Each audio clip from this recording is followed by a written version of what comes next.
तो बहुत टाइम के बाद एक ऐसी डॉनी यन की मूवी देखी है जिसने 1993 में रिलीज होने वाली मूवी टाइची मास्टर की याद दिला दी है, जो कि हमने रिलीज होने के तकरीबन 3 साल बाद हमने देखी थी और खिड़की तोड़ रश था उस वक्त फिल्म के ऊपर। मुश्किल से हमें उसकी टिकटें मिली थी। तो ये वुशिया स्टाइल मूवी थी टाइची मास्टर, जिसमें आपको केबल वर्क एक्शन देखने को मिलता था, हवा में उड़ते हुए एक्शन सीन्स और दो दोस्तों की कहानी थी। तो उस जैसी मूवी उसके बाद मैंने नहीं देखी है, लेकिन आज ये मूवी साकरा देख के उसकी याद आ गई है। तो मैंने सोचा अपने मार्शल आर्ट्स एक्शन मूवीज देखने वाले फैंस के साथ भी ये मूवी शेयर करनी चाहिए। तो हिंदी डब में ये मूवी नहीं है, इंग्लिश सबटाइटल के साथ मिल जाती है। इसका प्लॉट मैं आपको समझा देता हूँ, आप उसके बाद ये मूवी जाके एंजॉय कर सकते हैं। तो ये मूवी जिन यंग के एक famous novel demi gods and semi devils के किरदार क्याओ फिंग पर मबनी है और इसकी कहानी एक सुपर ताकतवर जंगजू क्याओ फिंग के गिर्द घूमती है, जो अपनी कौम से ताल्लुक रखता है मगर एक ऐसी दुनिया में पला बड़ा है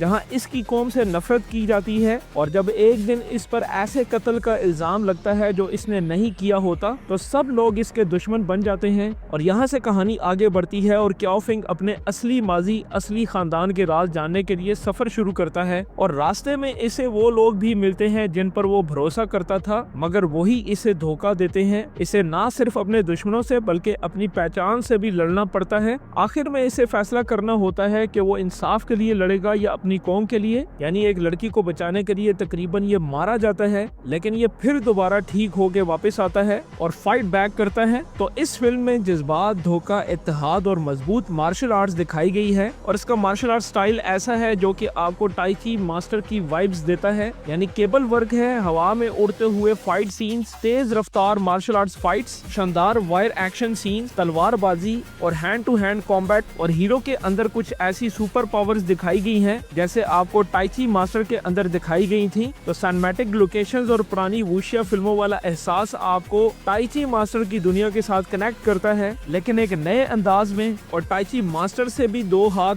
आगे मार्शल आर्ट स्किल्स आपको देखने को मिलेंगी डॉनी यन के मार्शल आर्ट स्टाइल में। और ऊपर से कैमरा वर्क इतना अच्छा किया गया है और सीजीआई इतनी परफेक्ट बनाई गई है, कहीं पे भी आपको ऐसा फील नहीं होता कि कुछ फेक नजर आ रहा है। और इस मूवी को एक क्लिफ हैंगर पे जाके छोड़ दिया गया है, यानी ऐसी एंडिंग की गई है कि इससे आगे नेक्स्ट पार्ट भी आ सकता है। और ये मूवी डॉनी यन ने खुद बनाई है, जो 2023 में रिलीज हुई थी और ये हिट मूवी है, खास तौर पे साउथ ईस्ट एशिया और चाइना स्ट्रीमिंग मार्केट में इसकी परफॉर्मेंस बहुत अच्छी रही है। तो हम ये उम्मीद कर सकते हैं कि इसका नेक्स्ट पार्ट भी आएगा। तो दोस्तों, अगर वीडियो आपको अच्छी लगे तो लाइक का बटन दबा दिया करें। तो बहुत सी इंपॉर्टेंट इन्फॉर्मेशन आपके साथ नेक्स्ट आने वाली वीडियोस में शेयर करनी है। मिलते हैं नेक्स्ट वीडियो में, तब तक के लिए इजाजत।